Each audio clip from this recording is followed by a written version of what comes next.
Bismillahirrahmanirrahim. Assalamualaikum warahmatullahi wabarakatuh. Selamat datang di channel YouTube saya, dan pada kali ini saya akan berbagi kepada Anda mengenai bagaimana cara memberikan pembobotan nilai pada setiap tugas yang kita berikan kepada mahasiswa.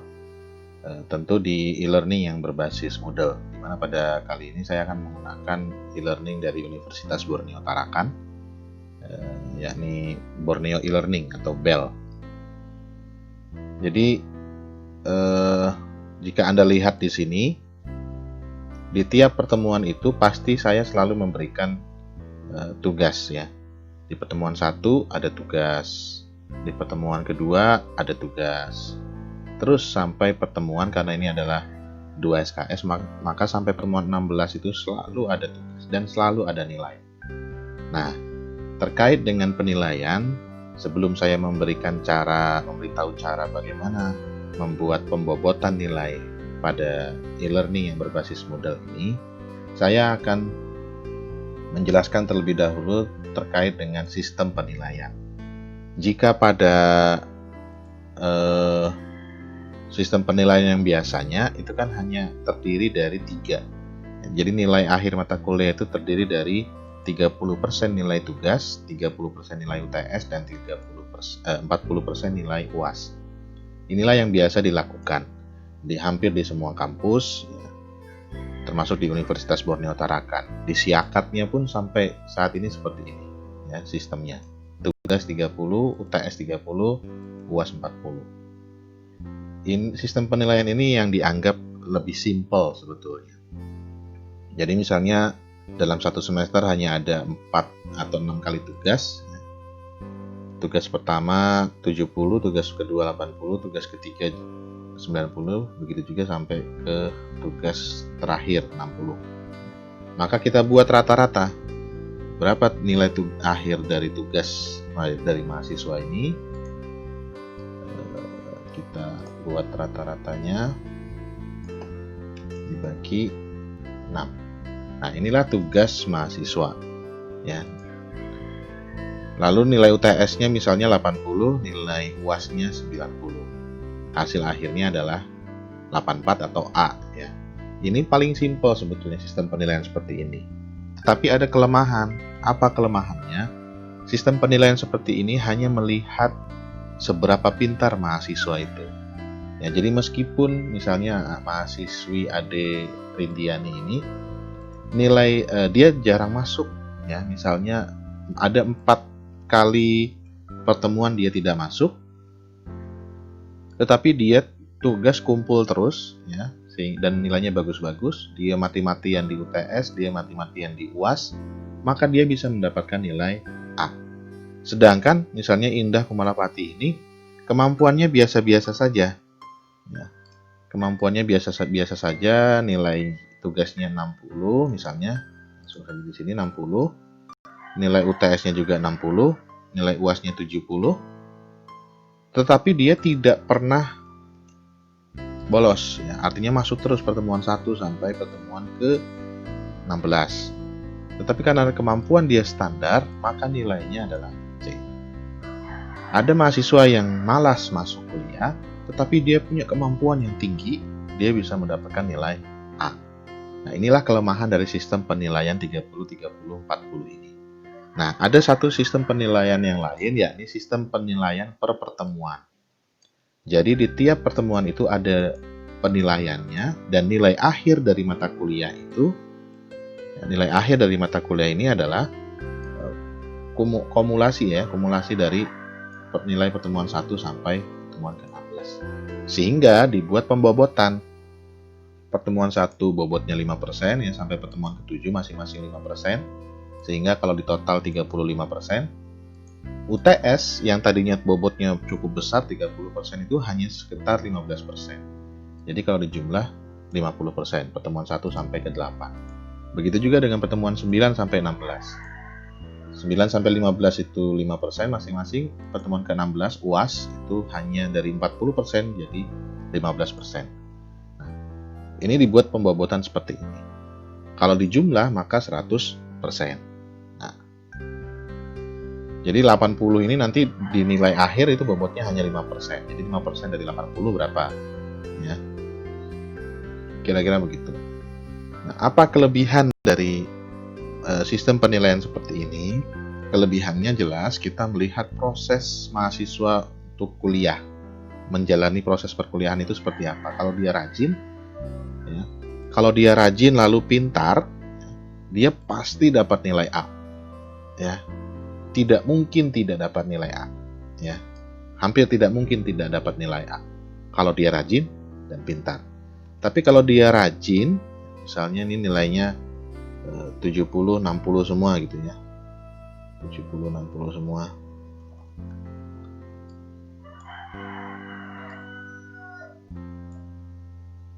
Sorry. 70, 60, 70, 60 semua gitu. Misalnya seperti ini.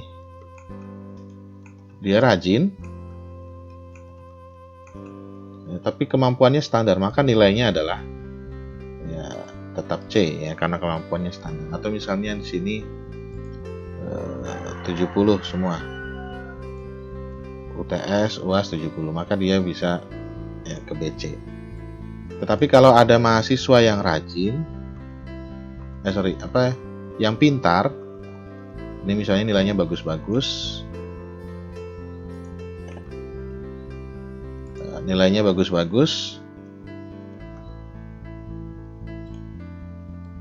tetapi dia ada 4 pertemuan tidak hadir, ya, pertemuan 9 sampai 12 dia tidak hadir, nilainya bagus-bagus, apakah dia bisa dapat A?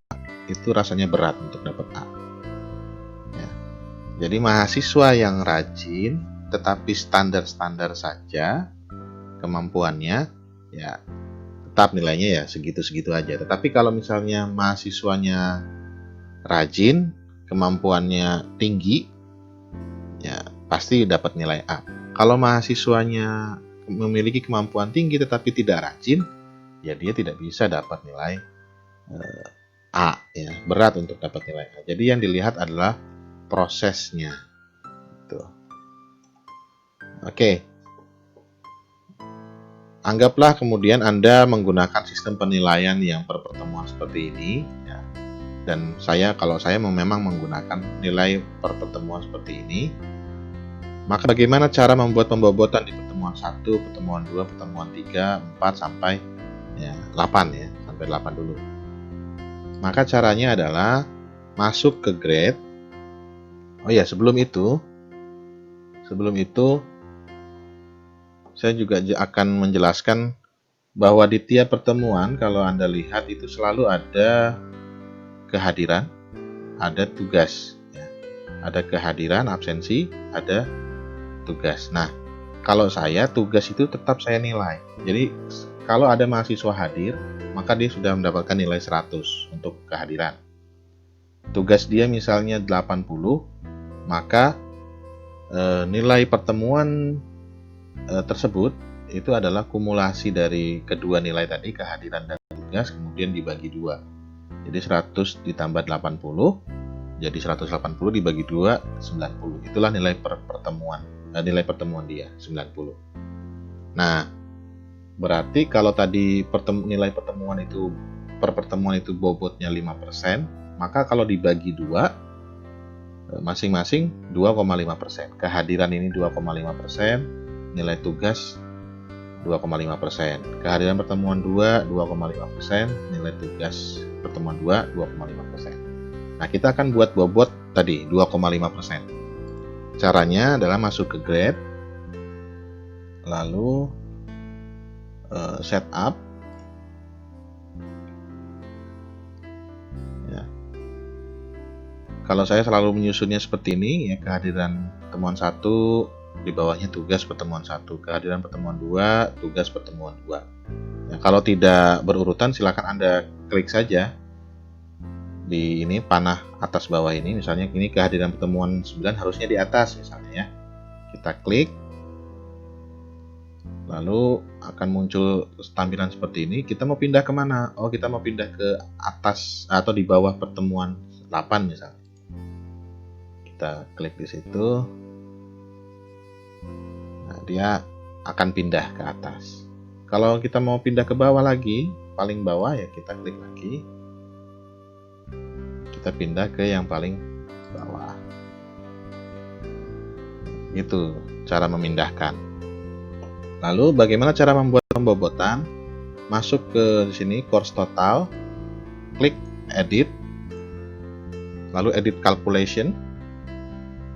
Nah, yang perlu Anda lakukan adalah membuat ID numbers. Kehadiran pertemuan 1, tugas pertemuan 1, kehadiran pertemuan 2, tugas pertemuan 2. Nah, saya selalu memberikan ID numbers itu 1.1 ya.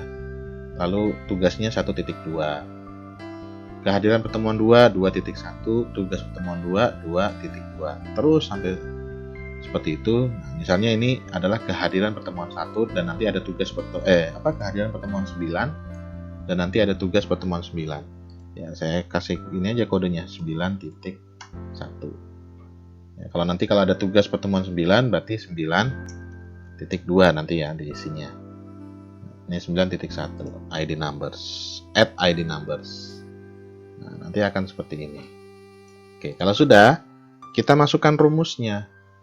Kan tadi pertemuan 1 itu 5%. Terdiri dari kehadiran dan tugas, berarti masing-masing 2,5%. Maka rumusnya adalah sama dengan 0.025 bintang ya, atau kali, harus bintang itu maksudnya kali. Lalu masukkan kode ini, ID numbers ini, kita copy, kita paste di sini ya. Lalu kita tambah 0,025 terus ya, sampai ke pertemuan ke-8. Nah, pertemuan ke-8 ini bobotnya kan tadi 15%. Nah, berarti dibagi 2 7,5%. Ya, 0,075 dikali kode ID numbers-nya ya, ditambah ini juga. Nanti kalau Anda mau masukkan yang kehadiran pertemuan 9 berarti kan 2,5%.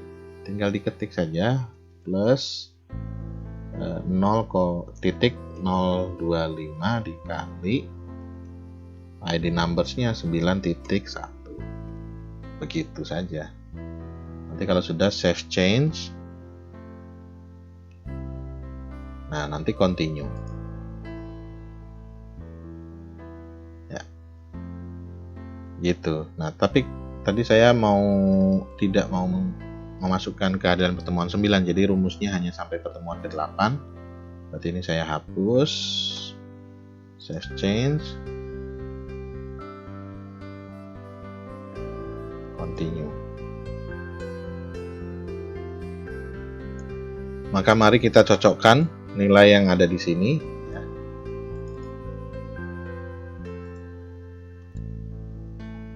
Kita lihat di view. Di view misalnya mahasiswa Indrawan ini ya, Indrawan, dia nilai akhirnya adalah 44. Apakah sama dengan yang di Excel? Indrawan, kita coba cari Indrawan ini,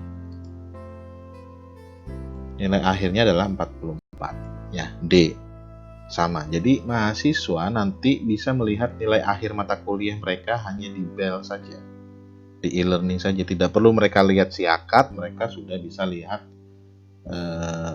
nilai akhir mereka di e-learning kampus ya. Ini cara membuat pembobotan nilai. Sesimpel itu, saya kira tidak membingungkan, hanya tinggal Anda mencobanya di rumah masing-masing dan semoga berhasil. Semoga apa yang saya sampaikan pada kali ini sangat bermanfaat bagi Anda. Dan mohon maaf jika ada kekurangan. Saya akhiri. Billahi taufiq wal hidayah. Wassalamualaikum warahmatullahi wabarakatuh.